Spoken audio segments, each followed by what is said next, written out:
Sir ये बताइए कि जो पृष्ठभूमि है, जब ये एससीओ समिट होने जा रहा है, उसकी पृष्ठभूमि है, इस वक्त पूरी दुनिया में चर्चा का विषय है ये टैरिफ वॉर, जो खास तौर पे प्रेसिडेंट ट्रंप ने शुरू किया है और भारत पर 50% का जो ये टैरिफ बॉम्ब फोड़ा है। उसके बाद इस एससीओ समिट के क्या मायने बदल जाते हैं, खास तौर पे भारत के लिहाज से? हाँ, कुछ हद तक कह सकते हैं इस तरह से कि राष्ट्रपति ट्रंप का जो टैरिफ वॉर है, एक तरह से पहले कार्यकाल में चीन के विरोध में था, इस बार भारत के विरोध में लग रहा है। तो वो एक उसमें कारण हो सकता है, पर उसके अलावा आप देखें भारत और चीन का जो रवैया है उसमें बदलाव उससे पहले से ही आ चुका है। पिछले साल अक्टूबर में जो ब्रिक्स शिखर सम्मेलन के समय बात हुई थी प्रधानमंत्री मोदी और राष्ट्रपति शी जिनपिंग की, तभी से भारत और चीन लगातार कोशिश कर रहे हैं कि किस तरह से अपने आपसी संबंधों को सामान्य बनाया जाए।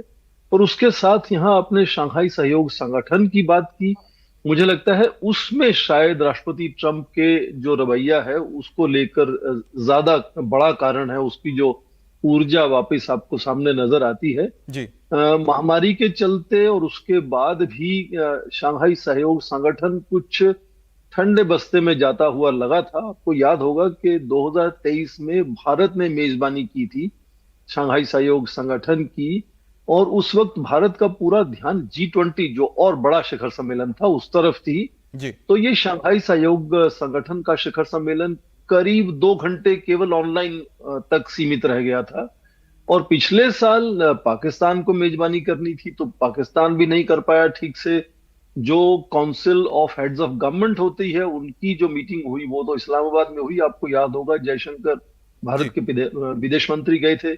और जो हेड्स ऑफ स्टेट की जो मीटिंग होती है जो आज होगी, वो कजाकिस्तान में जाकर हुई थी। तो एक तरह से वो जो ल्यूक वार्म सा एक तरह से रवैया था शंघाई सहयोग संगठन को लेकर, वो उसमें पूरी ऊर्जा वापस आती लगती है। जी। और वहां मुझे लगता है कि एक ये विकल्प मंच की तरह उभर कर सामने आने की कोशिश करेगा कि किस तरह से पश्चिमी देशों का G7 या अमेरिका से नेतृत्व में जो विश्व स्तर पर निर्णय होते रहे हैं, क्या उन पर हम निर्भर रह सकते हैं या कुछ दूसरे विकल्प सर ढूंढने होंगे। आपकी ये बात बिल्कुल तो सही है कि कहीं ना कहीं एक कोशिश हो सकती है कि एक विकल्प के तौर पर ये मंच सामने आए, क्योंकि ये जो ग्लोबल साउथ की लगातार हम बातचीत करते रहते हैं, तो ग्लोबल साउथ में भारत और चीन एक बहुत बड़े प्लेयर हैं और प्रधानमंत्री मोदी इसको लेकर कई मंचों पे बोल चुके हैं।